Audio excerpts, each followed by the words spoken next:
Okay, good morning. It is Wednesday morning, 7:30. We're just getting packed up. A good night last night in standing Indian shelter. No bears that we heard. No mice either in the shelter. Bear hang survived. Ken's bear canister didn't move.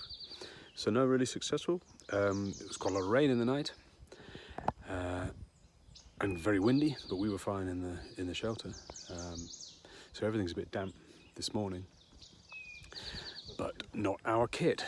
So yeah, we'll be heading out shortly. We are today pushing for a big day, over 16 miles to Long Branch Shelter. 2,900 feet of ascent today, but that's still quite a lot. But there's some lengthy downhill sections as well, so hopefully we'll make good time. And we'll just see how we feel. There's a couple of other camping options short of there if we need them. So yeah, bit cloudy. Well, I think we're up in the clouds. I think this is probably the highest we've ever camped. We're over 4,700 feet camping here. It's definitely cooler, but I think the weather's meant to be turning a little bit cooler anyway. But it's definitely cooler here. Okay, more to follow. See you down the trail.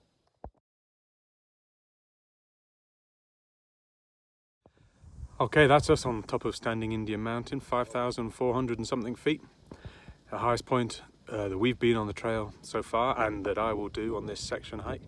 Unfortunately, as you can see behind me, it's completely socked in with cloud, so we can't see anything. So we're going to push on. There's a water point a mile and a half ahead, so we're going to push on to that, and maybe, hopefully, this cloud will clear.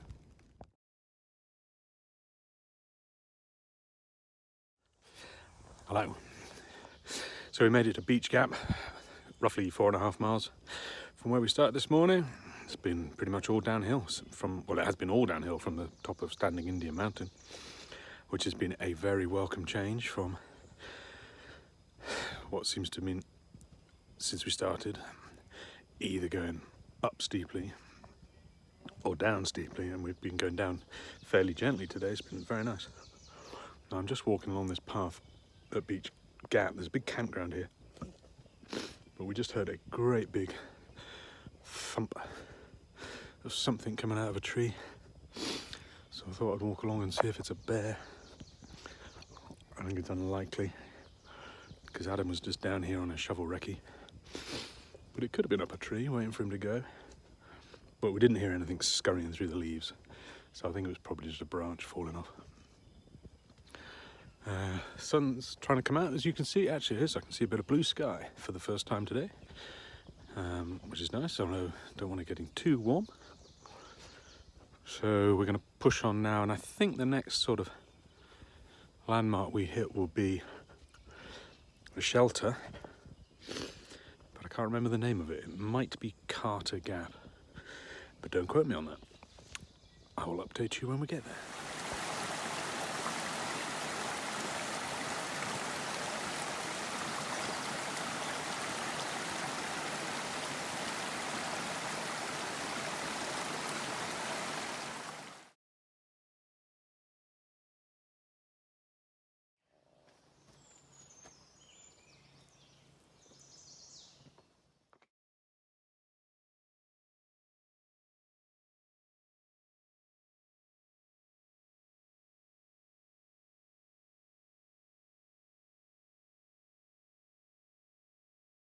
Well, you gotta get reservations to do it now. Oh, you do? Yeah, apparently it's so popular. Oh. I mean, it's crazy that you would need to.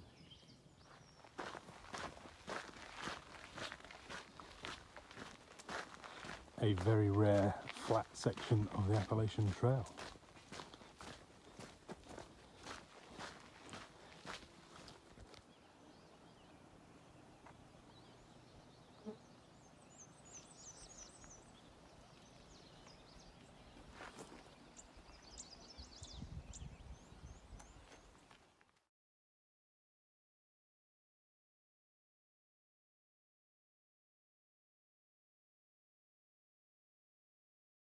Okay, we've just got to the Betty Creek Gap campsite, which I think means we've done about 11 miles today.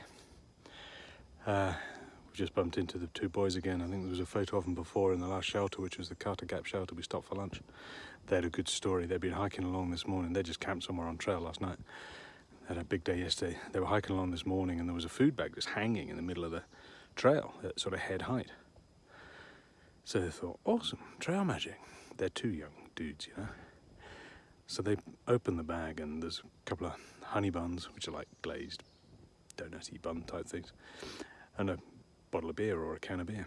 So they go, great, trail magic. They take these, stick the bag back, hike on a bit, stop again for another break, and this guy comes up, who in their own words was furious, having a go at them for stealing it, well, asking if they'd taken this food, and they were honest, and they said, yeah, we did, we thought it was trail magic.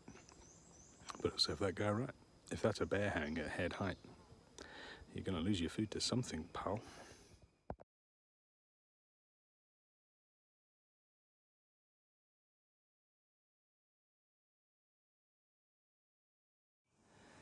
Don't know if you can make that out through the trees, but that's the fire tower, I'm assuming, on Albert Mountain, where we're headed.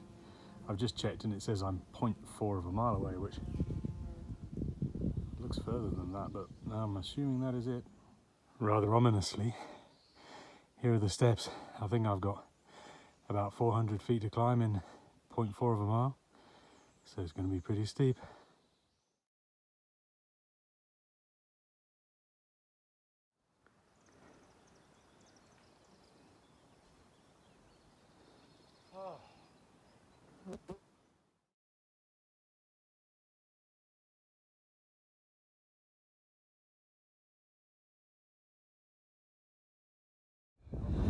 I don't know how visible this is behind me, but oh, the wind's blowing now. We're on top of the Albert Mountain Fire Tower.